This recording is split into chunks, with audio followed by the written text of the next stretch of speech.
bilbilee fin ture. Bilbilee fi dhimma kana itti naasofne akkam nagaa jirtaa fayyaa keetii jedhanii nagaa gaafadhe bakka jirtu natti himtee jirti anillee bakka jiru itti himee jira dhugaa dubbachuuf wanna biraa ittiin kaasnetti illee kaasuu hin barbaadu. Egaa dhimma namaa keessa galuun hin barbaachisu isin ja'a hordoftoota kiyyaa amma keessa gallee waan garaagaraa haasa'uun bareeda natti hin fakkaatu. Egaa hordoftoota kiyya maashaallah tabarakallah hijaaba baay'ee takka babbareeda taatee fi qal'aa jette takka kunoo asirratti jiddumaan isinii beeksisuu dhufeetiin jira. Namoonni yeroo awwanne meeshaa beeksisu meeshaa babbareeda beeksisu egaa yaada biraa keessa galtanii waan biraa jettan egaa amsoorii isinii jedhaa keessaa baay'ee hin laaliin namni isinitti hin tolle waan gaarii tokko nama barbaaduuf ni beeksisa jechuudha. Maashaallah achumaan illee diizaayinii haala salphaa ta'een hijaaba keessan ittiin qabsiifattanillee hubadha. Egaa gara dhumaatti walitti deebina odeeffannoo hijaabaatiin amma kallattiimaan gara namoonni waa'ee caaltuu nagaa fattan maa bira nadne garaa sinyaa toori jettan viidiyoo dhageeffadha. Moo wanta dalagamaa jiru bakka dhibbarraa dhibbatti fudhataniiti Allah walame hangaruu dhugaa ta'a sobanatti fakkaata piraankina fakkaatu jira haga hammaa. Hundaafuu namoonni akkasittanii naa barreessitan hordoftoota kiyya haga tokko isin hubachiisuu yaala. Akkasumas namoonni roozaan eessa dhaqxe roozaa bira illee dhaqee caaltuu bira illee dhaqee adaamaa keessa jirtan isin hundumaa itti dhaqee keessattuu caaltuu bira dhaqee jajjabeessii baay'ee garaan nyaatti. Anallee hedduu garaan nyaatti hedduu jaaladha. Anis akkuma nama kamuu miidiyaa marratti beekamu hunda isaaniitu jechuudha. Wanta addaa wanta isaan wajjin qabu hin jiru. Namoonni akkasittanii naa barreessitan egaa akka battan abdiin qaba. Assalamu alaikum warahmatullahi wabarakatuh. Akkam nagaa jirtanii hordoftoota kiyya jaalatamoo fi kabajamoo akkam jirtan fayyaa keessanii alaamanni isaa namni keessan nagaa madhaamaatiin aafiyaa dalagaan akkam isin janaa bira bareeda alhamdulillah. Isin biras bareeda kate abdiin qaba isin jaa hordoftoota kiyya.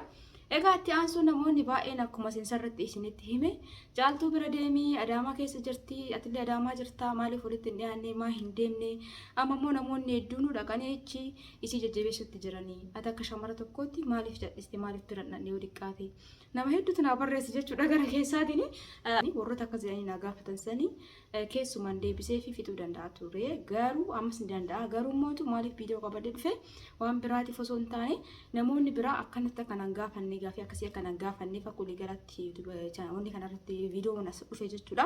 Maaliif jennaani caaltuu dhugaa dubbachuu fi wanni dalagamaa jiru piraankii ta'ee dhugaa ta'ee sarrabbumatu beeka. Namni hunduu tilmaama mataa ofii kaa'a malee dhibbaan dhibbatti qabee rabbumaaf isaan jechuudha.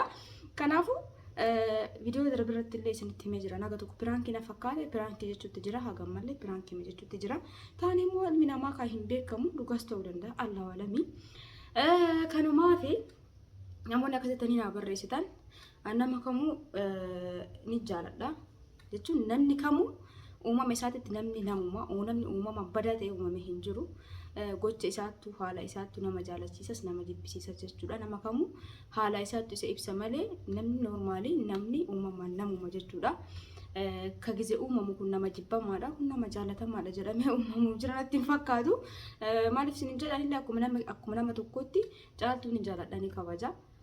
Akkuma isinitti online irratti beeka malee wanti addaa waan beeku hin jiru. Garuu haa ta'uti maaliif itti nadhe namoonni tanaan durallee na barreessan jirtanii amma baa'attan malee amma garuu amma kanarratti shamaraa miti maa garaa sin nyaanne gochi sirra raawwatame kun dhaxxee maa hin jajjabeessini dhaxxee maaliif hin bu'aarsini namoonni naanjaan hedduu baa'atanii jennaan viidiyoo qabadee dhufe.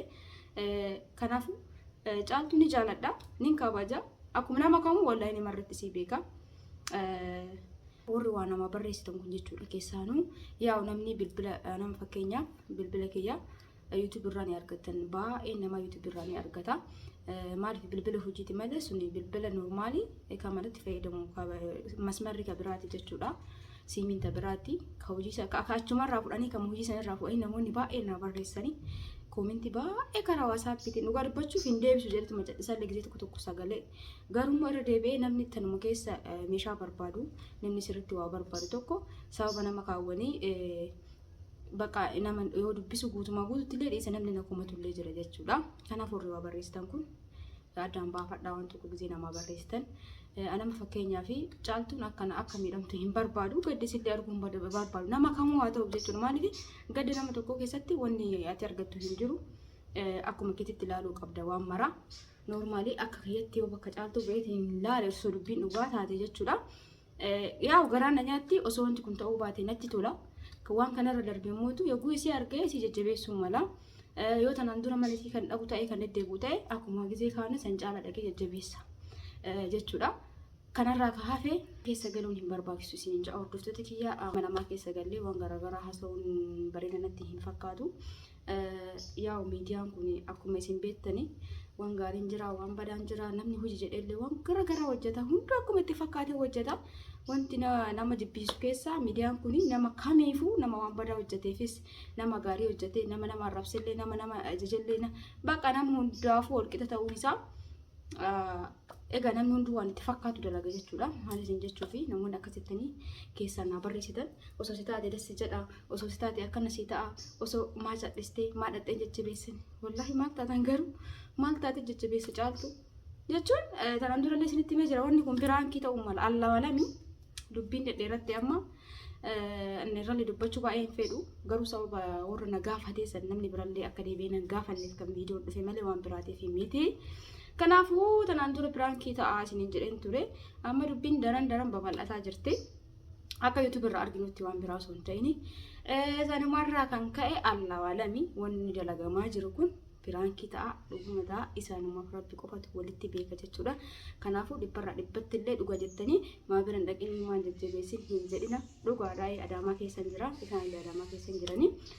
Maan dhaqna warri jettan immoo aantanaan dura mana isaanii dhaqee hin beeku isaan illee mana kee dhufanii hin beekanii ayillee akkuma keessan fageenya irraa isaan beeka yeroo baay'ee jechuudha. Asumaanu ijoolleen baay'een wajjinaa hojjennu jedhanii naa bilbilaa turan isaan osoo hin ta'in ijoolleen baay'een jechuudha. Ijoolleen dhiyeenya kana gara biyyaa galan ijoolleen bakka tooruma sabskraayibii hiyyaa qabanis hedduu naa bilbilaa turan naa gaafataa turanii dhiifama manarraa ta'a ijoolleen warri akkasuma jettanii naa bilbiltanii egaa isinii fi yoonni jedhin jechuudha. Maaliif ani wanta hojjedhuu fi wanti namni waan hojjetu tokko miti tokkoffaa mootu bultii qabaanis ijoolleen qaba gadi baatee gaafa waraabdu akka namni gadi ba'ee bakka waraabsanitti waraabuun natti hin mijatu ana mana kiyya keessa taa'ee ijoollee tiyya bira jiraadhee bakka akkasitti dalaguu barbaada. Yuutubaroonni baay'een piraankii hojjetan waan ta'eef kan akkasitti piraankii hojjetu hin barbaadu.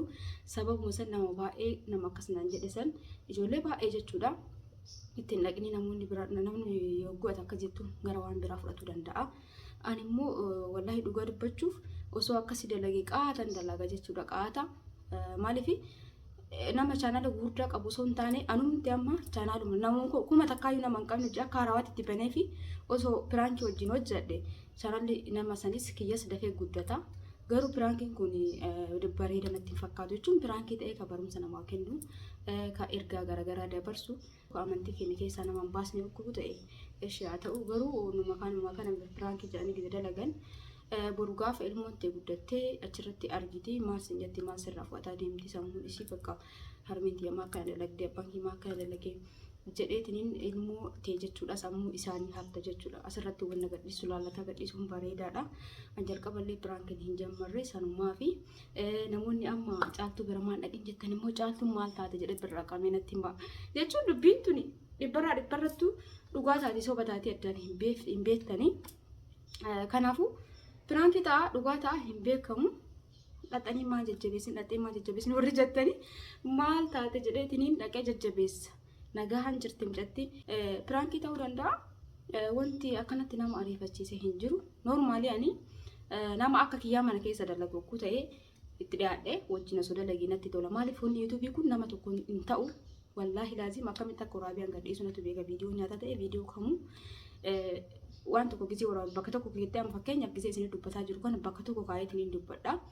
Noormaali kun waan jedhu gasmara nama hin dhibu kakkeetti maana softa garuu gisee waa dalagdu waan dalagsu san anama harka kana waa dalagaa jiraate bilbila namatti nattas qabu barbaachisa yoo garas bakka waan hojjetu tokko gutee nama lama ta'uun dirqama jechuudha. Kanaafuu namni akka kiyyaa mana keessa dalagu piraankii osoo hin taane osoo ta'e nama san wajjin anaafillee bu'aadha nama saniifillee bu'aadha.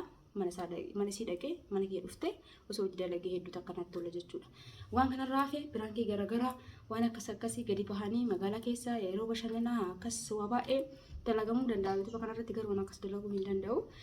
Kanaafuu wanni ani isin jechuu barbaade warri caaltuu bira dhaqinaan jettan caaltuu bira haaluma biraatiin dhaquu danda'a isinlee dhufuu dandeetti wajjin hojjetuu dandeenya. Kanarraa kaafe karaa bultiin haadha manaatiif abbaa manaa jidduutti waan walloliin sillee yoo jiraate walitti mufatu illee yoo jiraate isaan lamaan jidduutti qofa waan dhumatudha jechuudha. Qaamni sadaffaa seenuu hin ta'u osoo waguma fedhee maatiitu ta'e. Kanaafuu warroonni akkasitti maatii nagaa qabdi. Warri akkasitti keessan achiin kitan nama baay'ee taatanii isin deebise.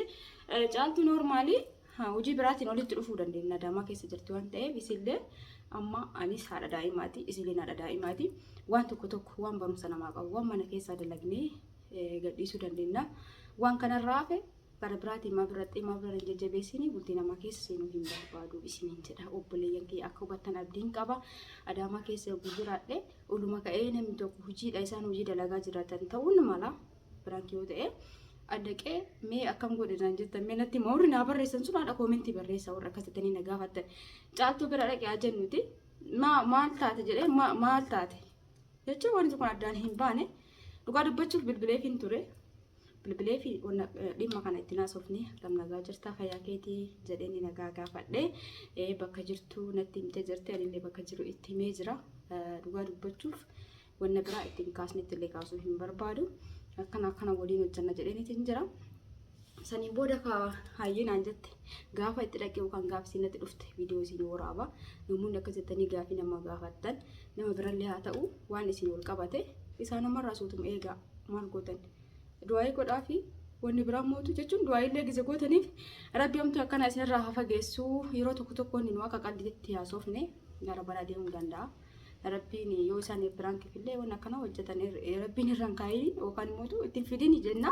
Kanama du'aayi godhaa fi waan kanarraa hafte immoo bultii nama tokko jidduu seenanii haasawuun hin barbaachisu. Isiniin ja'a obboleeyyan kiyya yogguu balleessa dhiifama warri roozaa na gaafattanillee roozaan kun kanatti dhufte waggaa tokko. Yeroo wayii waggaa tokko ga'e yeroo wayii natti dhuftee jirti. Noormaalii anillee akkuma keessan kana beeka isillee jechuudha. Hedduu jaaladha. Hedduu akka kabaja. Wallahi baay'een jaaladha. Maaliif hedduu natti tolti amalli isii baay'ee natti tola.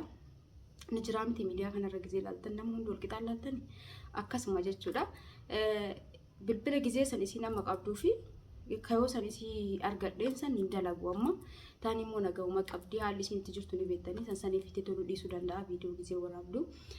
Namni hundi tokko miti beektanii gizee wanni jedhan jechuudha.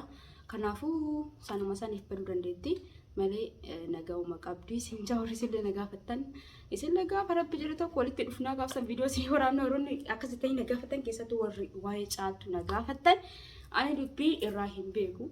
Piraank illee oguu ta'e dhugallee oguu ta'e warrummatu warraa baasa jechuudha kan itti isaan fumaa gabbaasanii wanni kun piraank illee ta'u dhugallee ta'uun rabbiin dhugaa hin godhine rabbi waan nama cinqu waan nama daruuf namarra hin kaayini nama kamurrattu kanaaf warri caaltuuf maaliif cadhistee maa jajjabeessin jettan uumaan taane caaltuun isiniin jedha tareeti gaafa mootuu bira dhaqee qaamaan yookaan gaafa isin dhufte qaamaan waliin haasofna jechuudha warroonni bira hin dhattunaan jettan ani piraanki waan dalaguun feeneef malee sila qaatan bira dhaqa.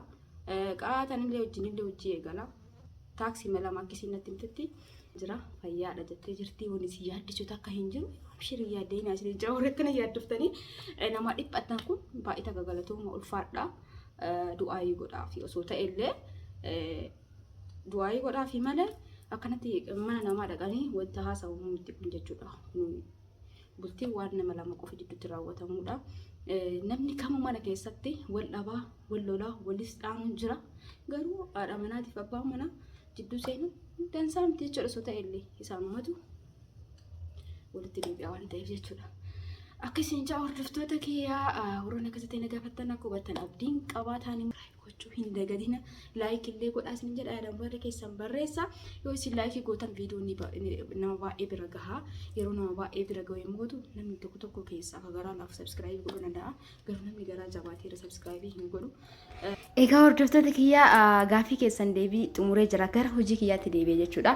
Egaa shaarbii wanta hundi keessanuu ilaala halluu an uffadhe kanaan qabdi asumaan akkaataa diizaayina hijaabatti hajjabanullee inshaallah viidiyoon isinii qabadee dhufa ammaaf garuu garuu ani halluu isinitti agarsiisuu fi kaayyoon kiyya guddaan kana jabadheef kan isinitti agarsiisaa jiruu fi namoonni waan babbareeda meeshaa garagaraa asirratti beeksisu isinitti hin tolle yoo jiraattan laaluu dhiisuu dandeettan subscribe keessan kaafattanii egaa aarura waan garagaraa haasa'uurra jechuudha namni waa beeksisu isinitti hin tolle yoo jiraattan hin laalinaa isiniin jecha maashaallah halluu gurraacha baay'een jaaladha itti aansee halluun kunillee jira waaw maashaallah halluu akkana baay'een fayyadamu garuu narraa bareeda natti fakkaate isin koomentii barreessa namoonni meeshaa barbaadan karaa keessaatiin na dubbisa karaa waasaapiitiin lakkoofsa namni jettan viidiyoo hanga dhumaa yoo dhageeffattan yookaan sagaleen yookaan barreeffamaan ni argattan jechuudha viidiyoo tokko keessatti kunoo fakkeenyaaf ammaan tana egaa halluu lammaffarra jira halluu sadaffaa arfaffaa isinitti agarsiisa gosa halluu shanjaa qaba inni sadaffaa piinkii kana piinkii baay'ee ifuu miti baay'ee kabareedu itti aansee dooqaa qaba itti aansee uwaa kalarii qaba magaalas qaba kanallee ni qaba maashaallah hedduu babbareeda hundi isaaniitu namoonni barbaadan ordarii godhachuu dandeettanii egaa hordoftoota kiyya viidiyoon kiyya kana fakkaata ture akkasinitti tole abdiin qaba viidiyoo biraatiin inshaallah walitti deebina hundi keessanuu bakkuma jirtanitti fayyaanaa qabaadha isin jaaladha isin kabaja warri feetanii jaalattanii daawwattan hundi keessanuu bakkuma jirtanitti fayyaanaa ta'a viidiyoo kana laayik gochuun dagatina halkan gaarii keessa bula baay baay